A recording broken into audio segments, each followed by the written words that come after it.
Did you know that your promissory note and your mortgage or deed of trust are not the same thing? They work together, but they have two very different jobs. And for your real estate exam, you definitely want to know the difference. Let's start with the promissory note. The promissory note is the borrower's written promise to repay the money that they borrowed. Think of it this way. The promissory note is the debt. It says, I borrowed this money and I promise to pay it back. The promissory note includes important terms of the loan, like the amount that I borrowed, the interest rate, and then the repayment terms. But here's where students sometimes get confused. The promissory note does not create the lien against the real estate. That's the job of the security instrument. Depending on the state, that security instrument may be a mortgage or it could be a deed of trust.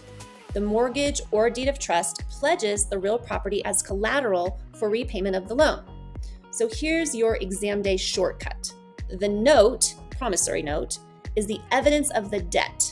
The mortgage or deed of trust is the security for the debt. Let's say I borrow $400,000 to buy a house. I sign a promissory note saying, yes, I owe you $400,000 and I promise to pay you back.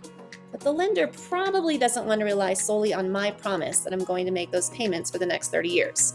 They want some security. So I also sign a mortgage or a deed of trust that pledges the property as the collateral. If I make all of my payments, everybody's happy. But if I default on the loan, I don't make my payments, the security instrument gives the lender the ability to pursue foreclosure according to the applicable laws. One more distinction you may see on your exam. A mortgage generally involves two parties, the borrower, called the mortgagor, and the lender, who we call the mortgagee. A deed of trust generally involves three parties, the trustor, who's the borrower, the beneficiary, who's the lender, and a third party trustee. So remember, the promissory note is the evidence of the debt. The mortgage or deed of trust provides the security, debt versus security. If you're a Kaplan student, be sure to jump into the Exam Prep QBank and practice more questions just like this. The more questions you work through, the more confident you'll be in your next exam day. And if you're not a Kaplan student, but you're thinking about getting your real estate license, we would love to help you get there.